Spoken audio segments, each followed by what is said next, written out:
Good evening, everyone, and welcome to today's BIC stream session, Hot Online, writing about Indian women's lives on the internet, with the inimitable Nisha Susan and Sruthijith KK. The bios of both the speakers will appear on the chat box towards the right of your screen. And you're welcome to post questions in the Q&A box, which will appear on the bottom of your screen. Please feel free to post questions while the conversation is ongoing, and Sruthijith and Nisha will address them, or towards the end, or possibly in the middle as well. It's up to them. Over to you, Sruthijith. All the best. Thank you, Lekha. Firstly, I regret to inform you that you might have been somewhat misled by the communication. It said that there will be two speakers speaking about 25 years of the internet in India. I'm afraid no such thing is happening. What's happening instead is that Nisha Susan, who has written this wonderful book of short stories called The Women Who Forgot to Invent Facebook and Other Stories. She's here with us. She and I are going to talk a little bit about the book, the stories in the book, their characters, the writing process, and so on. For me, I've always greatly admired Nisha's essays and columns. I've greatly enjoyed reading them. If you haven't, I have a few recommendations to make. If you haven't read her essay, for instance, on Malayali men or on Malayalam movies or on particular men, you absolutely must look them up. They achieve that very difficult balance between being devastatingly funny while dealing with very serious themes. And in these stories, while that quality remains very much, I think this book reveals her powers as a writer and observer to a much greater extent. So this evening, I'm planning to, the way we have planned it is this hour we have with Nisha. I want to do three different things. One is we'll get Nisha to read some passages from her new book. I have some questions for her, and then we'll also mix it up with audience questions. So anytime you have a question, you don't need to wait till the end of the session. Please feel free to put these questions in the Q&A box at the bottom of your screen, and then we'll take it from there. Nisha, I think we'll start with a question. How is your writing process different when you write fiction and nonfiction? Specifically, I want to understand the differences in your how you do research and so on, and which one do you find more agonizing? Okay, I mean, I don't find either particularly agonizing, but I think fiction certainly takes more work of a certain kind. I feel like I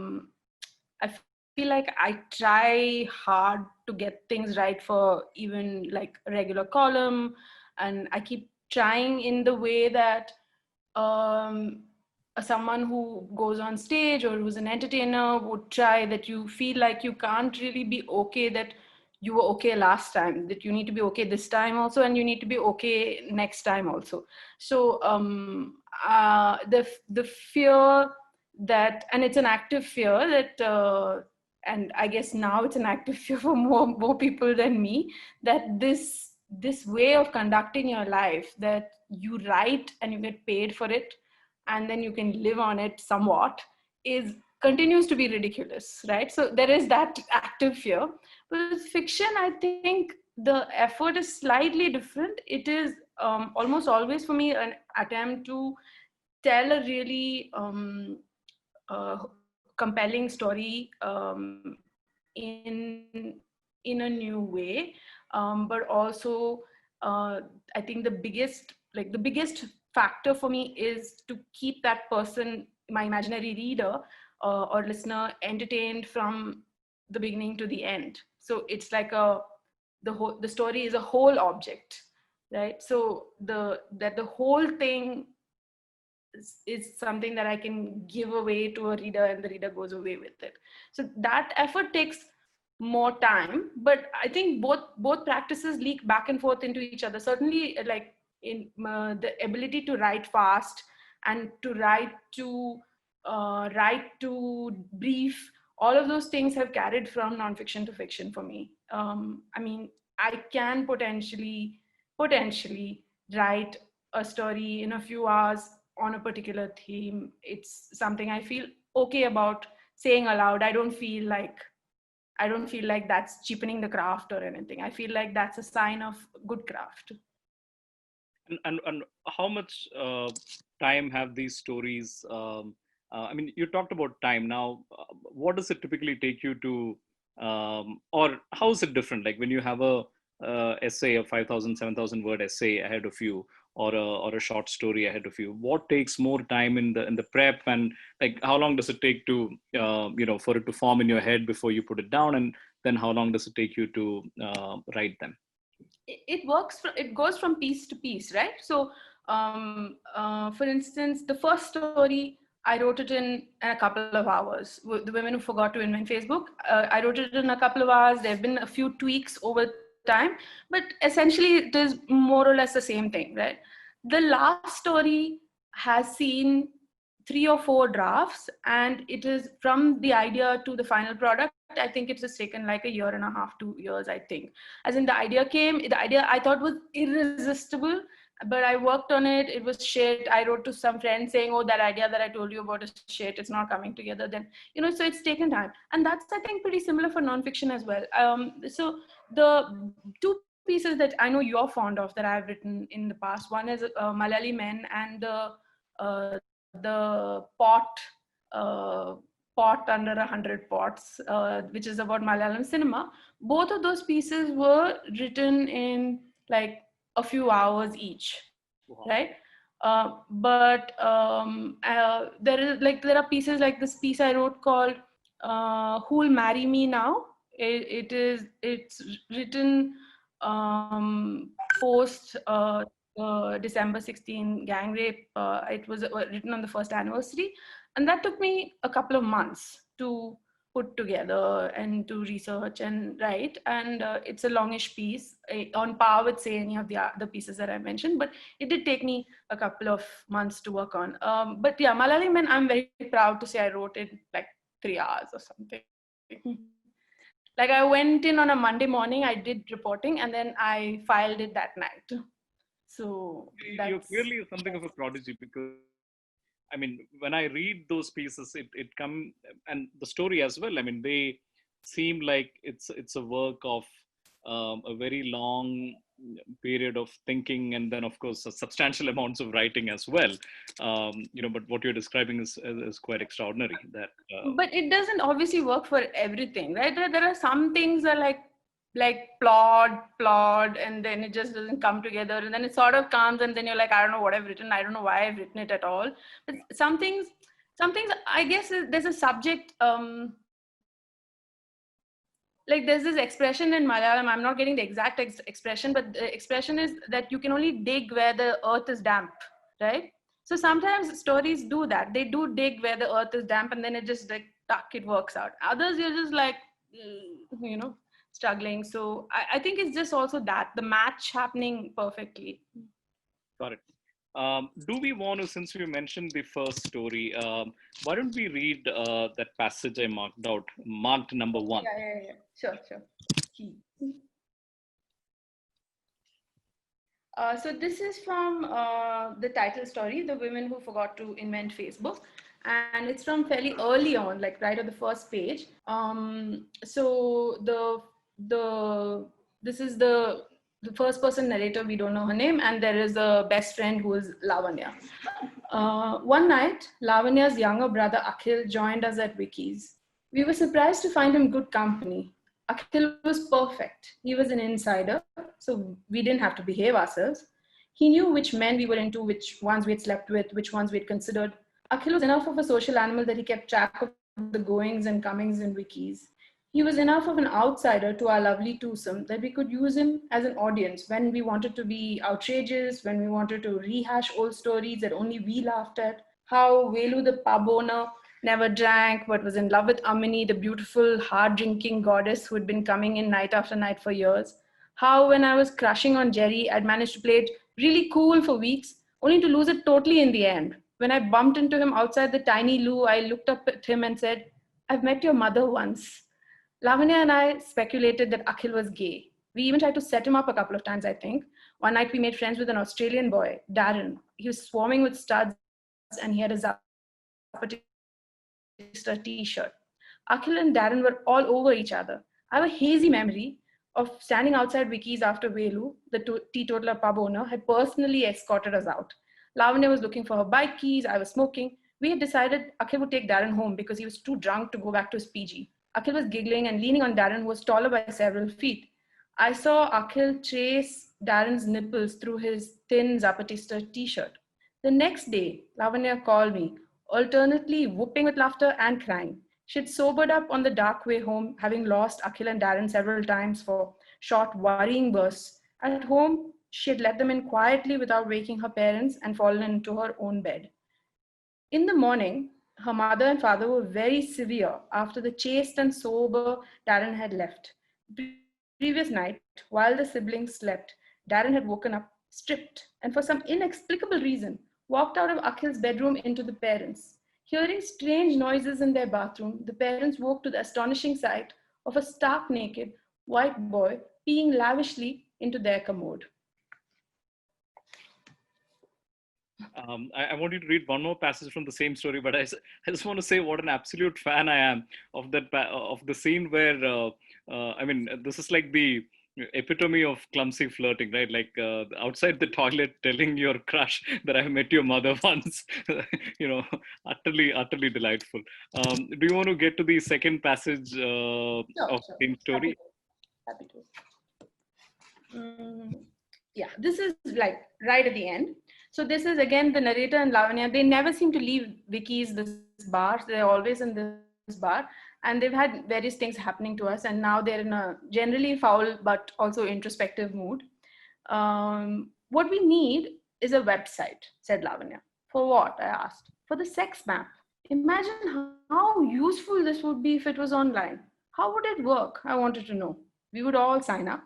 Who is we? Everyone, said Lavanya. Why would they sign up?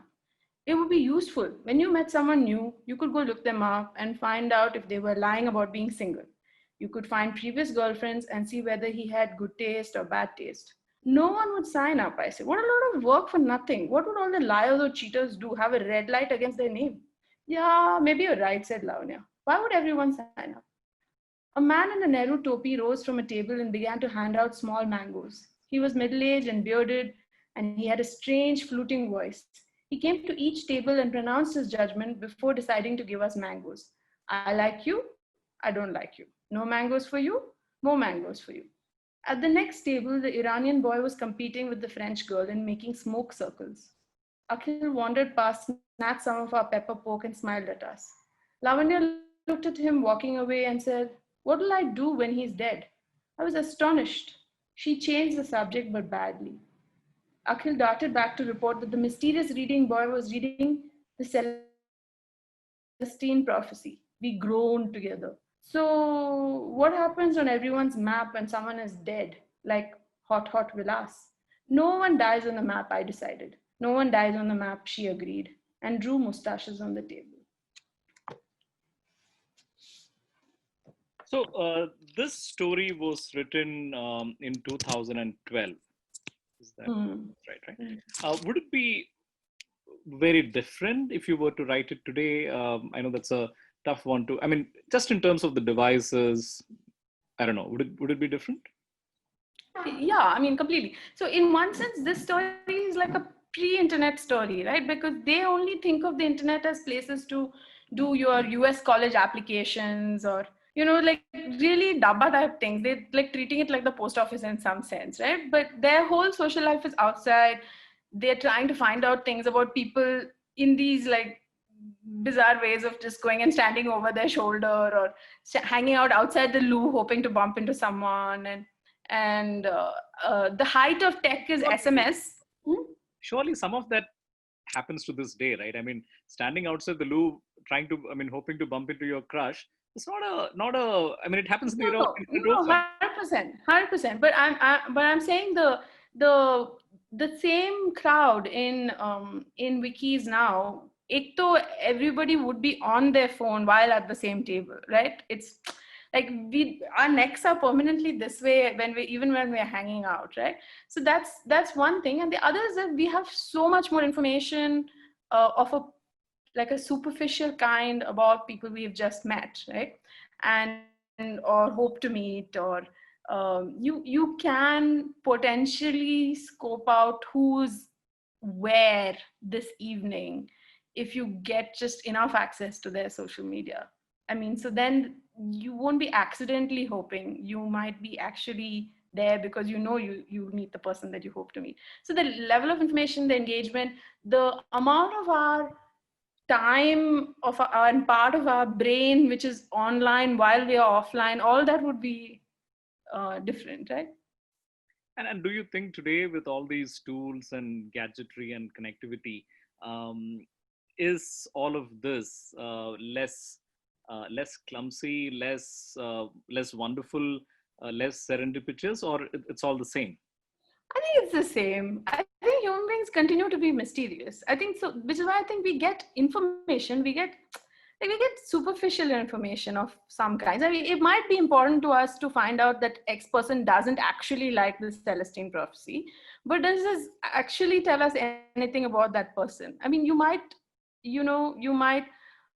um, I have this friend who told me that the way she met her boyfriend was that in university he came up to her and said, I like Mirza and I like Ghalib. Okay. And it sounded insane to us that, this person could have got it so wrong. Okay. And then that the person who's our friend agreed to go out with this guy. But she was actually charmed by his not knowing that Mirza Ghalib was one person. Okay. And not like, I don't know, a boy band or something. So I think the way in which connections happen continue to be sort of mysterious and wonderful, right? So when I read the story, The Missed Call, I was reminded of, and now that you talk about somebody who met in a bizarre way or a strange way, the one story I heard, which I absolutely can never get over, is this real life couple I know in Delhi. I mean, they must now be in their 40s.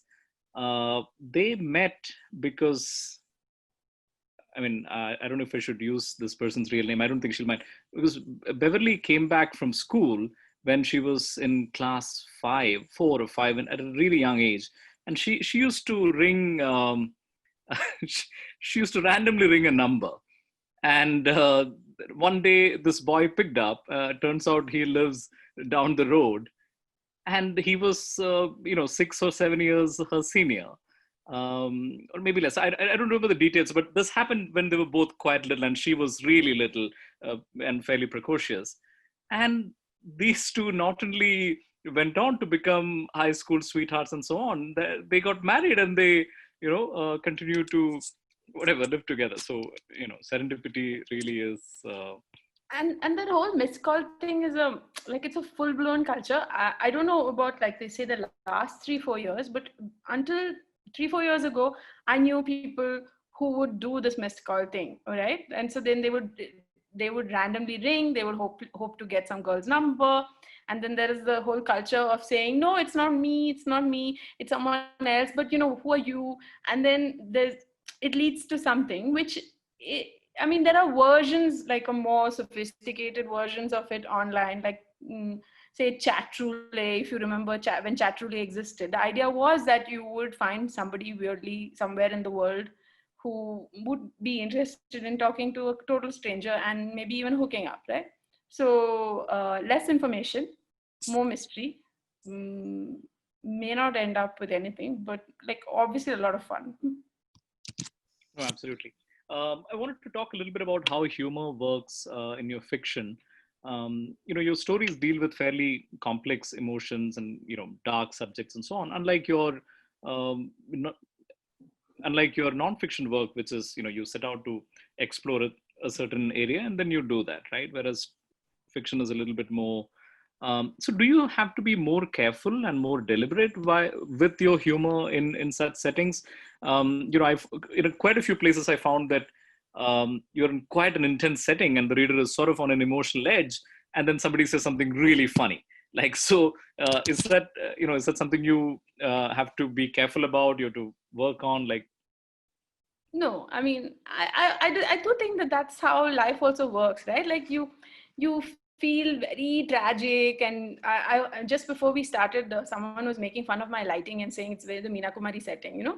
So I think it only works for Meena Kumari. That generally, like, you know, if you put on the Meena Kumari lighting, metaphorically, I mean, someone is going to be like, dude, what are you doing in the dark, right? So you might feel this very like glamorous sadness, but the glamorous sadness is, you know, the world is not interested in inevitably something comical will happen. At least this is my experience, which is then, you know, you just have to get out of that mode and move on with life. So I think it's fine to mix up the rasas in that sense, but it's not a deliberate choice. I do think that when we're feeling very sorry for ourselves, also something horrible and funny will occur to you. But, and you know, if you observe it, it's something that can go into fiction as well. And is there any difference in the way you deal with humor in fiction and in nonfiction? Well, I think for nonfiction, I think I work, especially with the last few years, and I think this is something I learned in when I was working in Tehelka. So I thought of myself as a good writer when I went to work in Tehelka, and I think I was a reasonably good writer. But it took me several years of being beaten by my editors, like on a weekly basis, to achieve a kind of wholeness of a piece and also clarity. Otherwise, I was just like faking English like this. Okay, and one of my editors used to be like, Nisha, once more shrapnel on a page. Okay, and you know, such insults were weekly and regular until one day it fell into place. I think for me, and then I kind of got what they meant. Otherwise, there would just be these disparate pieces of information, humor, some shit, all put together in one page and just sent, right? And you get away with it. You get away with it in lot of contexts. um, so with nonfiction, I've tried harder and harder to be as clear as possible, without it being preachy or dull or whatever, but to retain the ambiguities of, you know, human life without being like vague. So with fiction, I enjoy the possibilities of ambiguity because the reader is also on board for some some blurring of the edges. The reader is also on board for that exploration, right? On your, you know, Saturday morning column, your reader is like, dude, tell me what you're saying now, please go away after that, right? Like, so if the new Netflix documentary, or if there is some new law or something that has happened, and if that's the column, the reader who has read you before or is reading you for the first time wants you to say what you say properly and just like buzz off after that. With the book, the possibility of a reread, the possibility of the reader being with you even in that first reading for a sustained period, and sort of enjoying all the detours and the what do they call them, dead ends. Okay, in Bangalore we call T junctions also dead ends, but I'm just saying, okay, so life has infinite possibilities. So yeah, all of those things actually help you sort of play around a little more in fiction, which I enjoy. I mean, both, I think both forms that way. I really like the challenge of it week after week.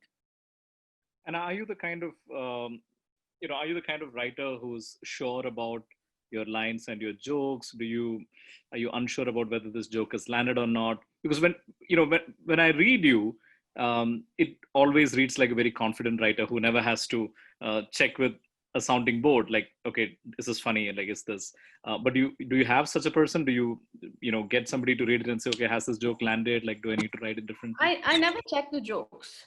I mean, I never check the jokes because it is never intended to be a joke. I mean, I'll tell you a joke like the therapist joke, which I just told you, or some, you know.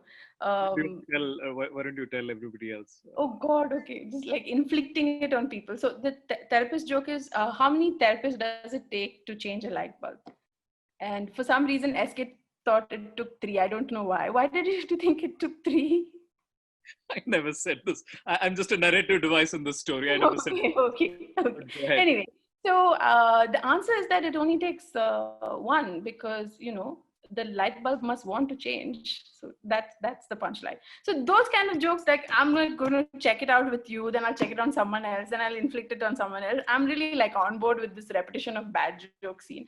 But when I'm writing, not so much. Obviously, I mean, I do check other things. Like I do check, like, am I being a big bore by saying the same thing that everyone else is saying? Am I getting something, like, am I missing a big point? Totally like miss the point, or am I not being clear? Those things, yeah, I do check with friends. I check with friends fairly regularly just to ask what's going on. Because you get inside your head and you type something at 800 words. It's so neat. It's so tempting to just email it, without doing further work. So yeah, then I do check. Great. Shall we read another passage? Sure. Which one? Let's read number 3. Trinity? Yeah. Did you say Trinity? Sorry, I lost you there for a minute. Number 3. I think there are 2 passages from Trinity. Okay. The first one, which I have marked as number 3. Okay, cool. Okay.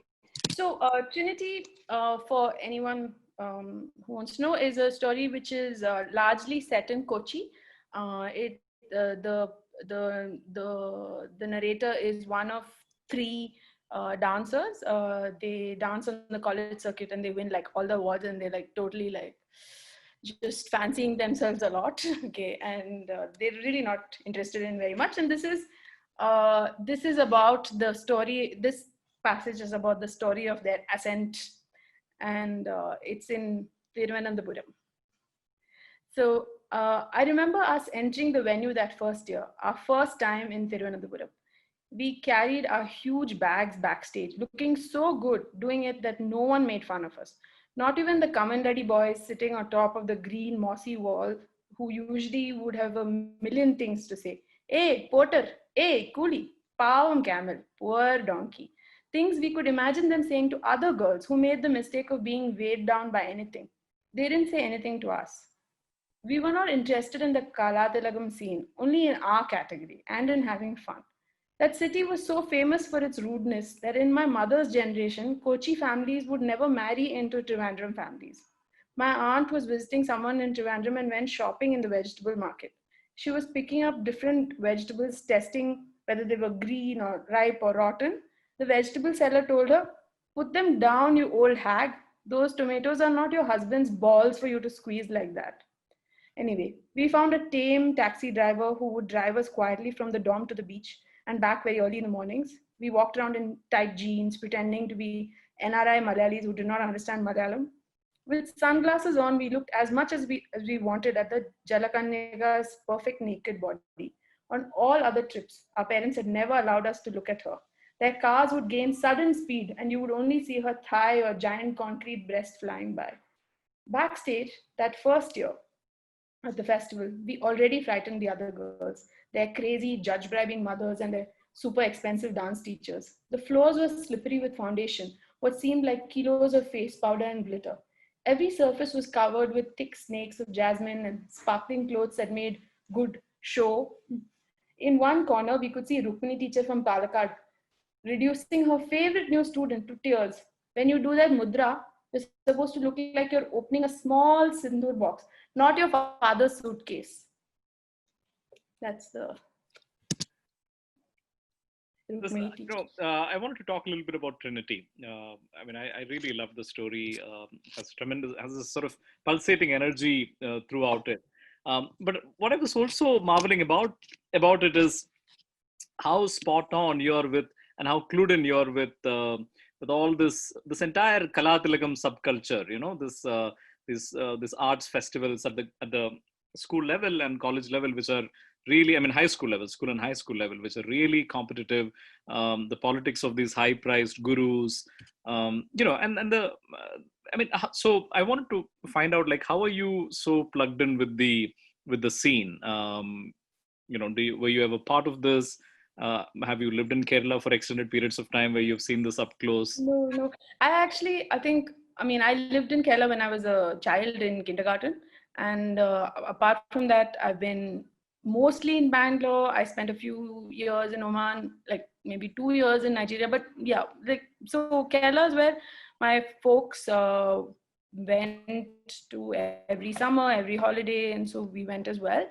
And it's a place that I super enjoyed being in later as an adult. As a child, it was utterly bewildering because it was so intense, and there's so much going on. I always felt like FOMO at a deep level, like I'm missing out on everything. And one of the FOMO things was the remarkable range of gossip there was. Okay, there was gossip about the neighbor, but there was also gossip about some like politician, and there was gossip about, in the papers they would be gossip about what happened at the Kalatilagam this year, and like whose mother hired a gunda to beat up somebody else. And it's just like so good. The Malayalam papers were so good that I'd come home to Bangalore and I'd be like, this is such a dull life, just so I think a lot of the details in that sense, particular details, are from like listening to that gossip or reading that gossip. But some of the dance and backstage performer things, like the secret ritual that the girls have, those are pretty part of every scene. Like if you're part of a scene and you're, like for instance, if you're extremely untalented like I am, like I can't dance, I can't sing, I can't act, so then you're very good at like lifting weights, running back and forth importantly with some piece of paper in your hand, looking very important in a production. Like totally people can survive without you. Wearing that ribbon, Ribbon. Okay, you also know this. Okay, remind me, what is the name of that school that you went to where you were in all activities? Not saying in public. Okay, not saying in public. Okay, but you know what it means to be in all activities, right? Yeah. So I was also in all activities, but I mean, the difference between you and me is that I really was not very good at anything, but I like being part of it, which gives you a lot of room to just hang out and see what people do. And dancers are particularly fascinating. I mean, dancers and actors I find particularly fascinating because there they are being sort of dabba, your friend, whatever. And then they go on stage and then you're like, who is this person? Should I be respectful? Should I be like touching their feet? What is it? It just blows my mind. It continues to blow my mind. You're very correct about this, because actually singers are a little bit different. Singers, I think because they interact with people very often, they have a little bit more, like they're used to this whole personality thing. Whereas dancers are so unconnected to people outside of their, they're just so like, they do their intense thing, and they generally are, like if they're your friend and if they're next to you, they're rather unremarkable, sweeping generalization, but in general. And they, that contrast between that person and the moment they get on stage is just explosive. Yeah, and I have a friend, Joshua, who coined this phrase, acronym, which I really like. It's NFR, which is Newfound Respect. Okay, so I'm always looking at actor friends and dancer friends and think, oh, NFR in a big way, because it is remarkable. I think often that if I were in their position, if I was an actor, a good actor, if I was a good dancer, the addiction level would be so high. I would be a megalomaniac. Just the kick, the thrill of it. It's just, to me, it's unimaginable to be like such a good performer, and what that would be like to switch back and forth. It's just unimaginable. Can we talk a little bit about the way that story ends? Is it a quintessential maybe female experience that, maybe at that age, like, you spend 3 years being this performance superstar, absolute goddess on on the stage and so on, and then you're suddenly confronted with this reality of mundane life going ahead, where you're sort of unremarkable here on. Is that generally an end of dreams in a way that end of college is to a lot of people, or is it more intensely felt for women? I think the end of college does end a lot of things for people in a shocking way. Nobody tells you that. Like nobody tells you won't have a pool of young people, with like crazy interests to meet every day. So your possibility of social whatever interaction just shrinks to such a small circle. It's obvious that people will be depressed and shocked by that.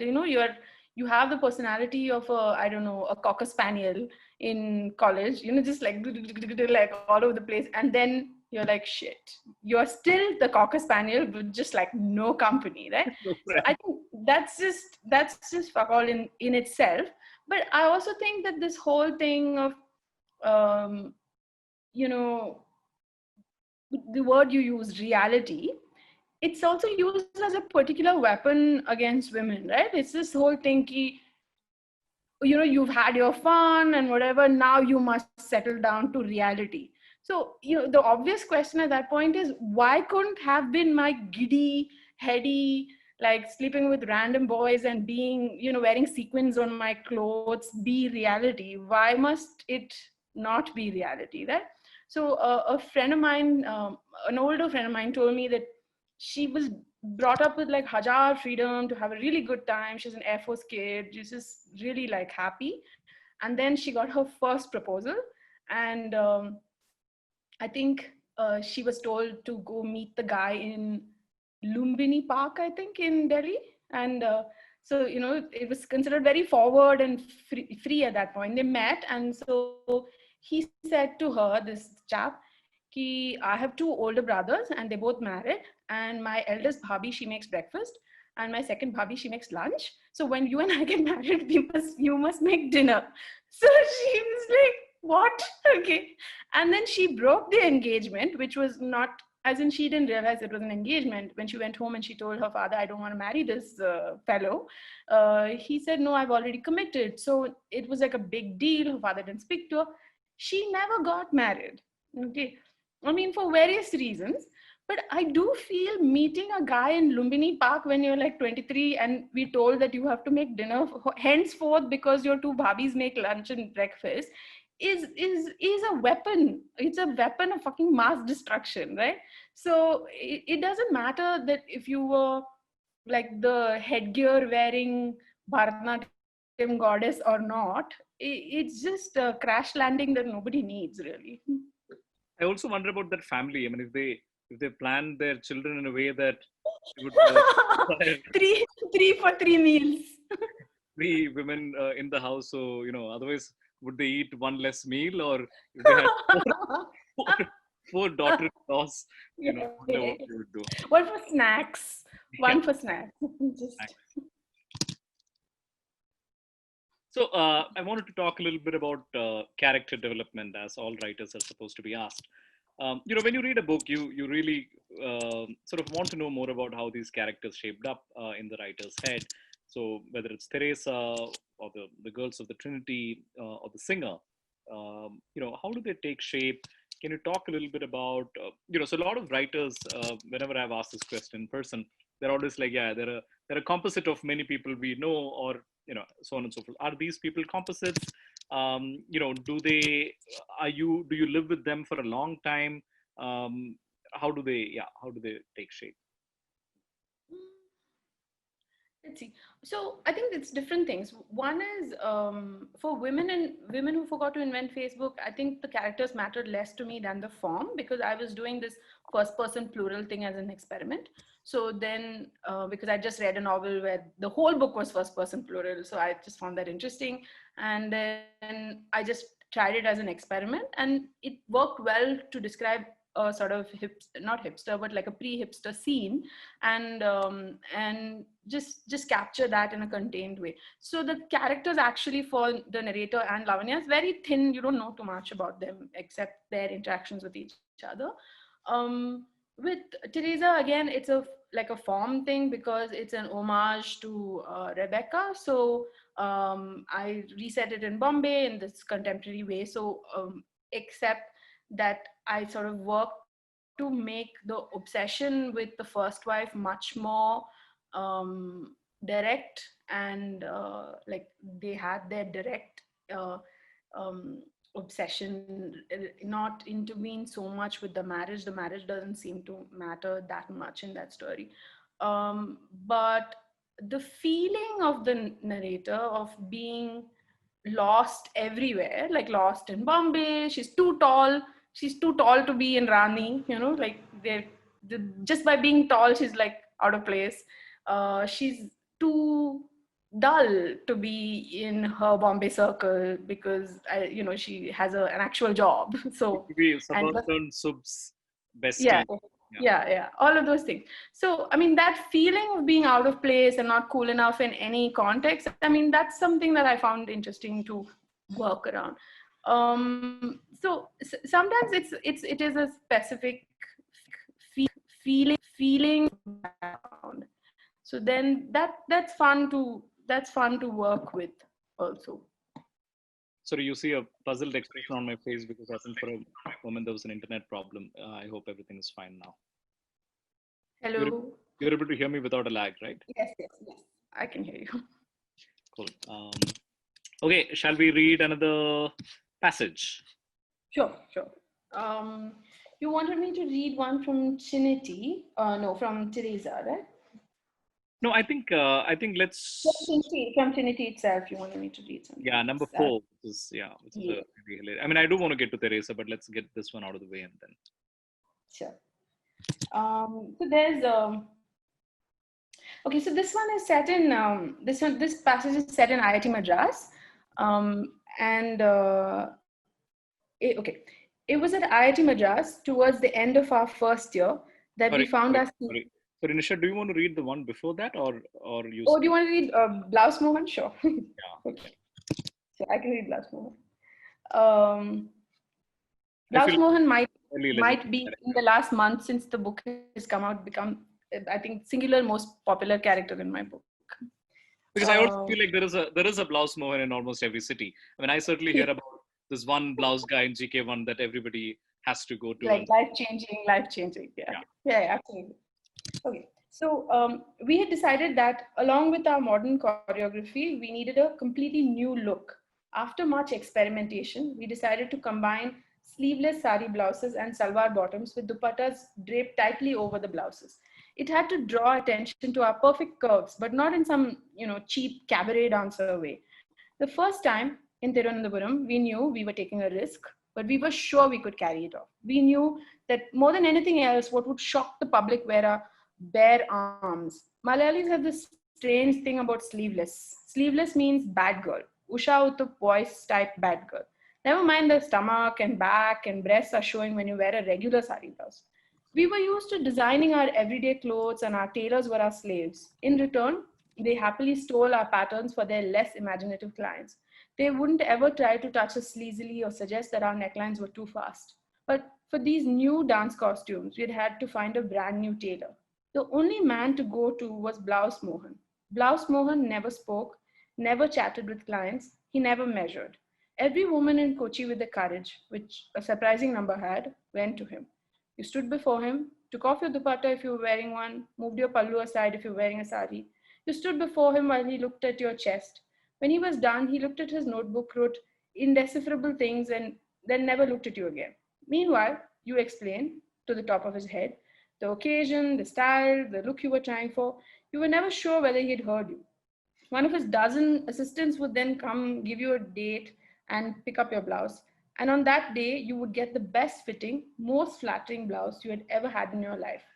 Courage was involved not just in letting a strange tailor stare at your breasts. It also lay in the possibility that Blouse Mohan might refuse to stitch your blouse. Or the assistant would tell you that Sar was busy, but you'd know that you'd been checked out and found wanting.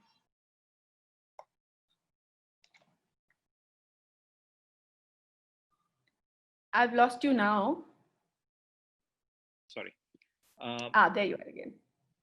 I wanted to ask you in the context of some of these stories, as compared to nonfiction, where you really do put male behavior under a lens and in a very sort of well observed manner. I've not come across much. I mean, are you able to explore female and female behavior? I mean, women and female behavior more in fiction? Motivations, fears, anxieties. Yeah, I think in a sort of way. So I think in a sort of way, I think okay. So for 5 years, I was I was one of the people running the Lady's Finger, which is a feminist blog. So there is a kind of institutional presence that takes up a lot of your writing my writing and even my social media presence and everything. And now it's been a little while since that's gone into hiatus. So I do feel a sort of relaxation in how I can think and talk and write about men and women in a slightly less structured way. And I do feel that ease is definitely present in fiction, because I think when I write nonfiction, I do think of myself as playing a sort of very direct and active role in whatever limited way in politics. So I do feel like that's my job, and that's why I mean, I'm trying for clarity and I'm trying for whatever I'm trying for. uh, while fiction is also political, and I do again, and I think my job in that sense, I also feel that fiction's job is to open up ambiguities and possibilities, and not everyone doesn't have to be a card carrying member in fiction, you know. And also the possibilities that you don't have to like your fellow card carrying members. All of those things are open in a way in fiction that I certainly think is some different for me in nonfiction. Um, let's talk a little bit about, in your stories, there is a lot of lust and longing, fair bit of internet, Instagram selfies. How has this evolved over the 10 or so years over which these stories have been written? And also, can you talk about female desire again?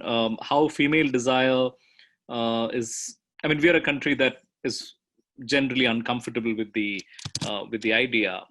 Is that changing? I mean, have you seen it change over the last decade or so, or this combination of time and internet? 10, 15 years, internet has been on the rise. We've seen a lot more personal expression. How has these two things changed? Looking for, love and sex on the internet, and the perception and our comfort with female desire and sexuality. Hmm. Okay, so I think, like, I think 10 years ago, whenever, I mean, a long time ago, when I was, say, online dating and all of those things, I found it like sort of fun. It was fun. It was just like entertaining. You met people. Some of them were weird. Some of them were not. Some of them were like fantastic. And if you hung out for a few days or you started seeing each other, all of that was, it was great. I mean, I never felt any sense of danger or risk or anything. I mean, now in retrospect, I'm thinking, what was I thinking? But I didn't feel any risk or danger online. My risk or danger offline, definitely. Like if I was meeting someone in the evening for the first time, I would definitely tell someone, tell a friend, hey, just check in on me later. That sort of thing was there. But I would put on my photos, like, and I would write random things. There's just, it was fine. I didn't think too much about it. And I did meet a lot of strangers and go out with a lot of strangers online, like that. I think. Sorry, you did, or you did not? I did. I think the pressure. I think the pressure of conforming is much higher now on online dating. I feel like it's much more structured, and Tinder, the format itself is very restrictive and sort of violent in some ways, I think.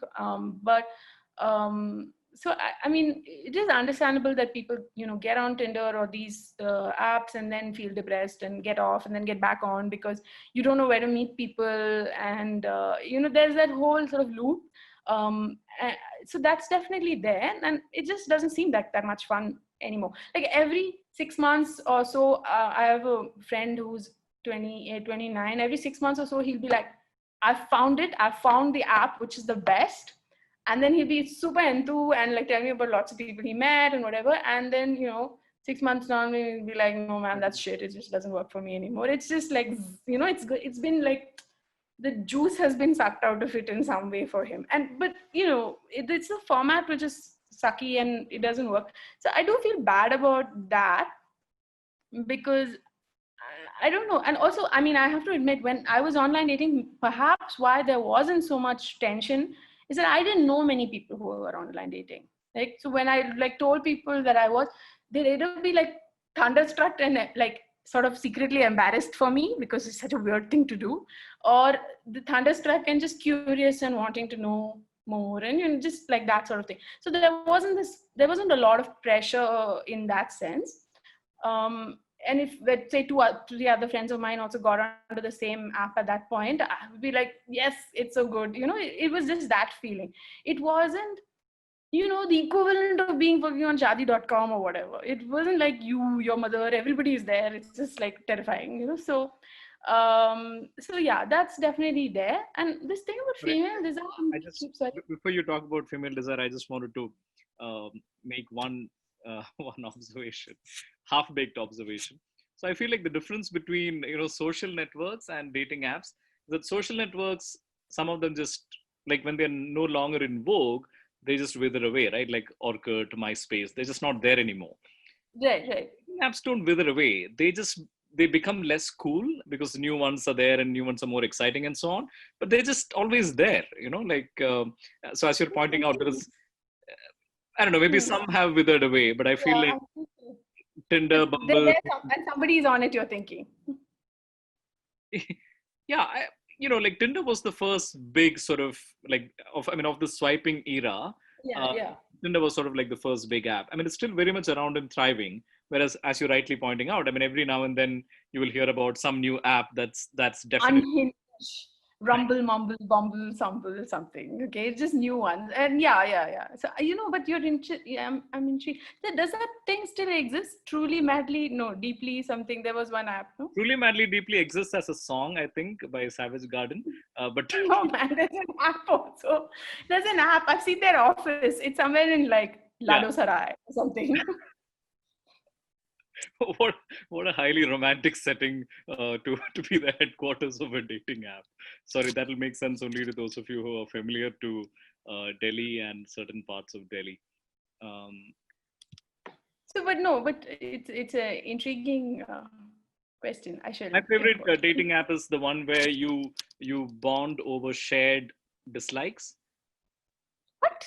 Yeah, there is an app where so you put in the stuff you dislike, like you really hate a band, you put that, and then you match based on your dislikes.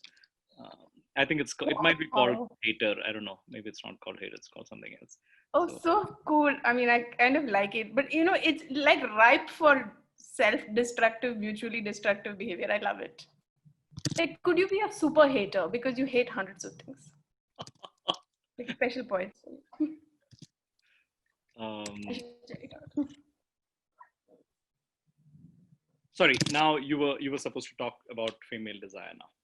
I actually don't know. Actually, so I was hoping you'd forget that answer, but no, I was just thinking. So, a friend of mine was saying angrily 2 days ago something about.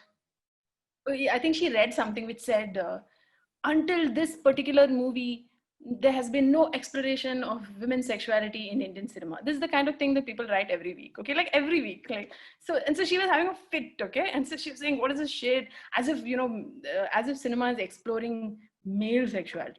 So it's a valid point. But, I think, and I'm really not the world's expert on this, but I think what I do find interesting is that the public discussion of sex in some form is much more there. I don't mean just editorials and op-eds and Navika Kumar or whatever, but I meant like people saying during this pandemic time, like people saying on Twitter on their main ID, not on alt, that I'm sick of masturbating, or people post their screenshots.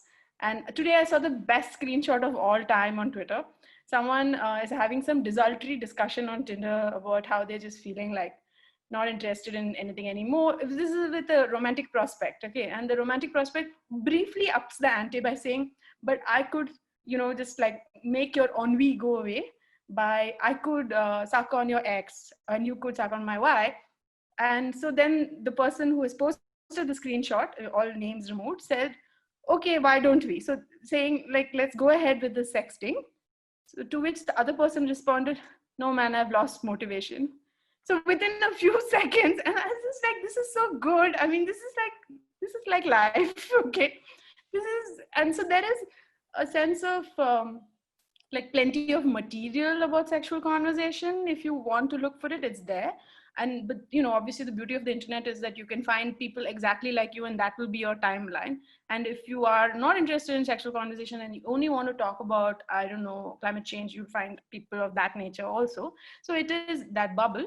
But I keep wondering where the private conversations online, not online or offline, but private conversations of intimacy between people who are actually romantically involved with each other or sexually involved with each other, has that moved at all? My sense from talking to people is not much. So people, by which I mean men, continue to be as obscure and puzzling and sort of strange in their behavior as ever before, in their sort of delightful way. No, neither of us are old enough to start despairing about the way the kids these days are today, etc. But I do relate. I'm old. I, I do relate with what you're saying. Now, I often find these days, maybe not often, but like every once in a while, I come across some public platform on which a person has declared um, or is discussing their issues with weed, or they just smoked up, or they consumed, some form of drug or the other. I mean, no judgment, perfectly legitimate in whatever. But I wonder, like, okay, now, aren't you worried that your parents, your school teachers, your employer might see it? I mean, I think there is a line in one of your stories where you say you always think about where are these people's parents. Yeah, when you're reading romance novels. So this was something that happened to me when I was 13 or 14. I read A Milton Bone for the first time, I think, when I was 13. And I couldn't get that thought out of my head. I was reading this thing which is set in, I don't know, the Australian outback or some place obscure. Okay. And I was reading it and thinking, where are her parents? How, I mean, there's so much description of what she's wearing in every scene. Okay. And there's like nobody, like no one is keeping track of her. This was shocking to me. So yeah, this is your experience online right now. From the audience, the great Paramita Vora has chimed in to say, truly madly still exists, but only they know it. See? Is it still in Lado Sarai is what we need to know. That's what. Okay, shall we talk a little bit about language, multilingual sort of conversational bits? Sure. Is ash posh, body banawing. Also, there is a lot of Malayali context, which, personally to me, or a Malayali like me, it's greatly enjoyable. But did you ever worry about, or, did it ever concern you that it might alienate readers who are not familiar with that kind of a specific context? No, I didn't actually. I mean, one of the nice things about, trying all kinds of journalism in the last decade is that I found that readers are quite relaxed. Like if you explain, great. If you don't explain, they'll figure it out. Like one of the things that we did at the Lady's Finger, right from like the very first post or something, is that we had inexplicable words right from the very first post. And one word that we used a lot is vanti, which means puke, okay, in Tamil and in Kannada also. And within, I don't know, months, I felt like people were using it, people in my context were using it comfortably, like even they didn't speak the language or anything. So I just felt relaxed about readers. They figure it out. I mean, you do, as a writer, you do have some job of making some connections obvious so that people don't have to Google it. They can figure it out in the process of reading it, right? So I think there was a piece that I wrote in which I described, I was talking about insults, anatomy insults, like what are you called when you're fat? What are you called stick. It's a thin. So this word kuchi, oh, she's like a kuchi means she's like a stick, right? So that comes very early on in the piece.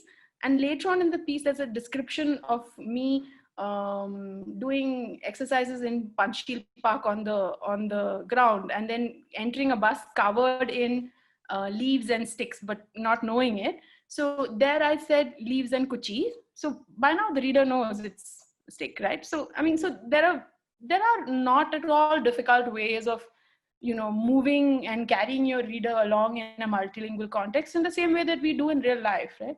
And I think that's partly I mean, that's a sort of ambition of mine, but it's also just growing up in Bangalore and frequently not knowing what language I'm speaking, I just said, oh, Vanti is in Tamil and in Kannada, but part of my brain is saying, oh my God, is it in Kannada also? I know it's in Tamil, so there is a sort of repository of languages, but not great clarity that I have about what I'm speaking at any current moment, and that's something that's pretty much a Bangalore thing, I think.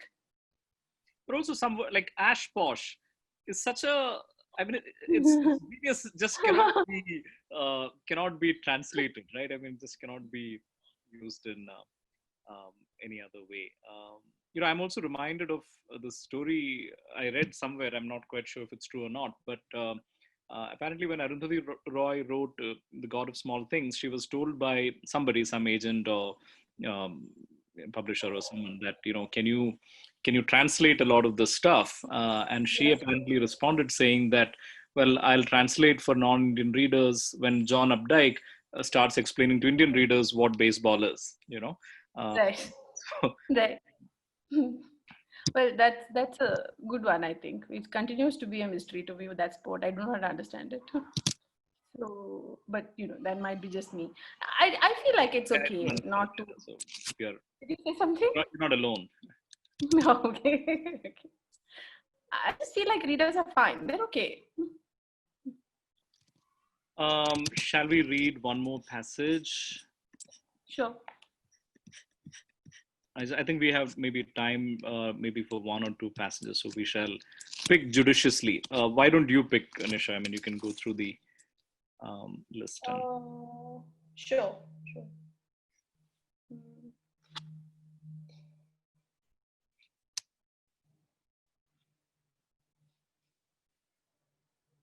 Yeah, I think that the number 6, the Teresa one, yeah, maybe that's the only. Okay, I'm happy to read that one. Yeah.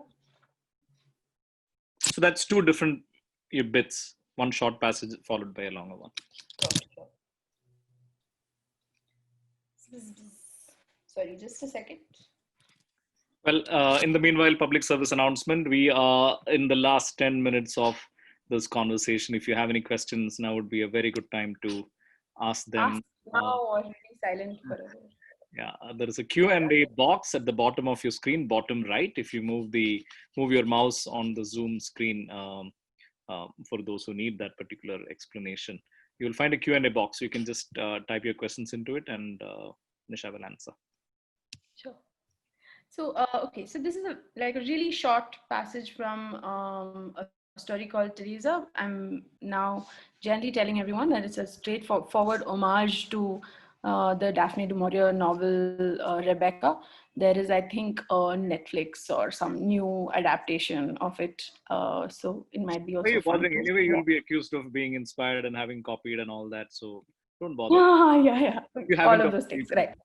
Okay. So this is a little bit into the story when the narrator has married someone called Ajay. I'm sure lots of people thought Ajay was marrying me to get a mother for Vinu, but I knew Ajay was the one who needed me. He'd found a girl who looked on the outside like one of his people, but would understand what he really wanted. So I stayed up late when he was out, ensured that he ate on time, kept in touch with his parents, and rationed his cigarettes a little bit. When he bought a Harley and kept it secret from his friends, I took my cue. When he told other people about it, I smiled and enjoyed their teasing. When he sold the Harley after never managing to put it on main stand without Mansoor's help, I kept that secret as well. In return, he never expected me to be anyone else. Why did you pick this passage? I like that nifty slaying of ego you do there with that whole Harley main stand business. I very much sort of like that. But there is a follow-on passage. I mean that's very short one, and then there is beginning with in her columns for the paper. Yeah. Mm.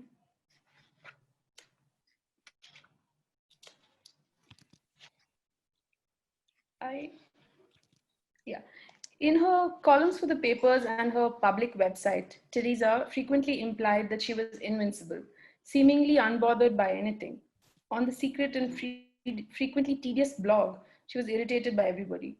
She used some fairly obvious nicknames for all her friends. Several descriptions of subaltern Sub, who was driving her crazy with her stupidity. Over the years, Teresa had bitched about almost all the people who claimed to be her bestest friends, her oldest friends. I had amused myself earlier by watching the memorial video Subbu had made after Teresa's death. After finding Teresa's blog, I watched it again, and with greater amusement, I realized that even her every night at Zenzi friends and many others had hedged on the video by saying they didn't really know her well, as if they'd just discovered that. But Teresa had known all of them well.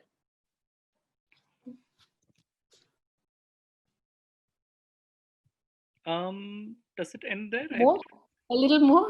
Ends that she had planned a lot. I didn't know. It's basically those two contrast. Okay, well, if you don't. Okay. I imagine Teresa sitting with the laptop at her dining table, typing up her blog post, smiling sunnily across at Ajay working on his column or on the phone with his staff. He would not know she was describing his energetic but to her predictable tendencies in bed for her secret audience, that she took pleasure in sitting near him while typing about her newest lover. One post fascinated me. I went to it over and over again. It was just a bunch of words, a list. Orphans, hunger, hate, age, the one I beat, twitchy. This list called to me for some reason, as much as her detailed descriptions of cheating on Ajay. She wrote about men she wanted to sleep with, men she wanted to cut, men she wanted to bleed for. For a woman everyone said was impulsive, someone always described as being on her own trip. She had planned a lot. So these conversations with writers are supposed to end where the interlocutor asks the writer, so what's next for you, and so on and so forth. But I want to ask you what happened to the book that is supposed to come before this, the book that I've looked forward for very long about Malayali nurses. Can you give an update? This is an attempt to publicly shaming you so that you ultimately do write it. I don't know is the answer. No, it's I don't know. I mean, I hope now, even this year, people like, oh, the pandemic is happening and nurses are really like, at the heart of everything that's happening, and why don't you finish the damn book? And I don't know why I haven't, honestly. And it is I mean, like I was telling you, deadline defaulter is not a good look for me. I've never quite managed to not be embarrassed by it, but I do think this is a book that I will write, and it's just not clear to me that it's happening right now. The moment will come soon, I hope. Otherwise my publishers will kill me. I hope so too. I have a last question about places in your stories. Bangalore, Kerala, certainly, Delhi, Bombay, McLeodganj, Bir Billing. There is something about, I mean, a lot of these places are indeed, Begumpur, Malviya Nagar. They certainly add, I don't want to say that they are, there's certainly something about these places as characters in your, in these stories, right? Do you want to talk a little bit about, how have these places influenced you, or, what kind of inspirations they've been? Sure. Well, Bangalore is home. I mean, so that's, it just stays home. And Kerala's always in my head. So Kerala's in my head, not as a place particularly in that sense, but that I feel that, like, I feel like being Malayali is like central to my identity. It's central to my existence. It informs my politics, my sense of humor, my writing, the fact that I write at all. There's a running joke among my friends that years ago, I was supposed to write a set of short plays for some radio thing. Okay. And it was intimidating because it was, I don't know, I had to write 15 of them in a quick few weeks or something. And I was very excited by the opportunity and I had said yes, but I was really intimidated and sort of delaying.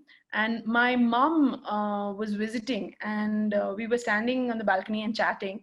And then she suddenly remembered, okay, actually I was supposed to be working.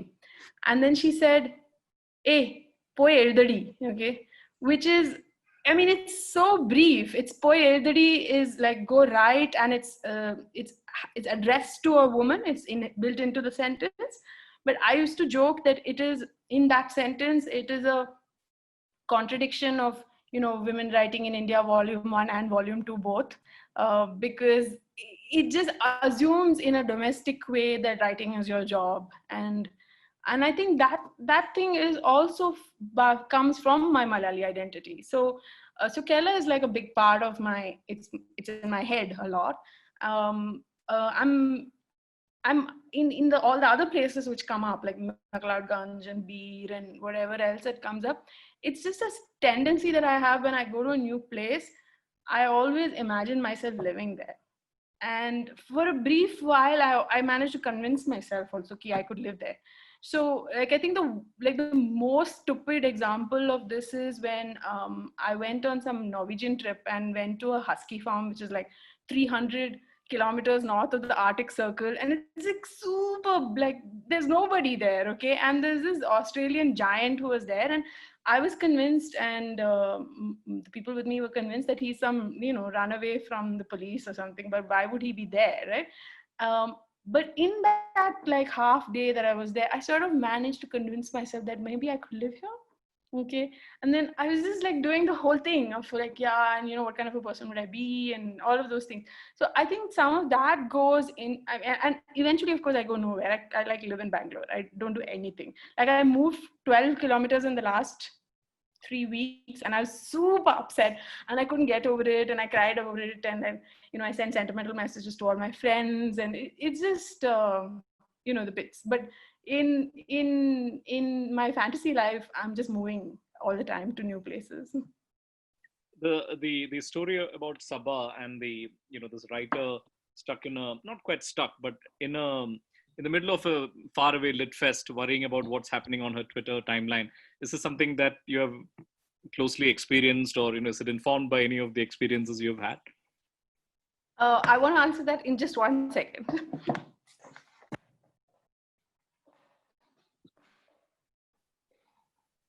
Hello, I'm back. Sorry. Yes. So actually, no, not as a writer. And it's clearly this is some fantasy thing because this is my first book. But I went to Litfest a lot as a reporter. Oh, I mean, it's your first book, but of course you're a writer. I mean, you're a very prolific writer. Yeah. So, but you know, I went as a reporter, and I'm sure you know this because you and I met at JLF. And so the JLF scene or the Litfest scene is a scene that sort of screws with your head. Okay, at least it's screwed with my head because as a reporter, you're there in some weird context. You're neither there as an audience member where you can just have a really good time and enjoy everything and see all your famous, you know, like people that you adore and are a fan of. You're in this weird in-between space of being kind of useless in some sense, you know, at least that's how I felt. And that sense of being displaced and not really useful and being sort of privy to a lot of the ego stuff and you know, I've watched a lot of friends who have new books out and how crushed they came out of festivals, you know, because they saw strange things happen in their relationships right there, right? So you've gone with your pal from Delhi and then you're sitting at the same cafe and then someone famous comes by and your pal has a conversation with that person but doesn't introduce you, right? And then you take that train back home from Jaipur to Delhi and all the way back, you know, it's like this person is thinking, is this friendship real? Like, why didn't you introduce me to this famous person? So, I mean, I'm giving you a small vignette of the kind of things that I saw happening and people coming out of like big festivals sort of crushed and taken apart. So I wanted to do something with that. which was not just about the format of the festival, but is also about the unsureness of writers of their place in the world. Like they just like they're nerds, and now they're supposed to be nerds with a public personality, which frankly, very few of us have. We are all like kind of useless. So, but we are supposed to be personable and like cool and all, which just rubbish. So, yeah, that part of it is something that I wanted to play out as well. No, I loved the Namuna part, and the reason, and it's so true, and the reason that I asked if it is autobiographical. I mean, if there are autobiographical elements to it, is because of the conversation where she tells the writer based in the Midwest tells her that my novel is the first one to have a hijra as central character, and she immediately correcting her and so on, and that felt Okay, like that's definitely my personality, like of saying stupid things and then totally regretting it and just feeling like shit. Why couldn't I have kept my mouth shut? And just like that definitely. I think I spent my entire 20s with my head, like my hands to my head, like this. Like, why did I do it? Why did I do it? I've said so many stupid things, and I mean, I don't even want to think about it. So, definitely, yeah, some part of my personality is in there in that moment. The unnecessary speech. on that cheerful note, I think we have the time is up, and thank you all very much. Thank you, Nisha, and I think Thank you, SK. Thank you, BIC. Thank you, Nisha, and thank you, Sruthijith. That was a lovely window into Nisha's writerly life. And Sruthijith, your love and admiration for Nisha's writing showed and is shared by all of us. It was highly entertaining evening for all of us, I'm sure. It was as if we were sitting in a room like the days of yore, sharing a laugh. And hopefully that time will come back soon. The absence of questions in the Q&A box speaks to this highly entertaining evening. What? You too. And good night, everyone. Personality. Bye. Bye.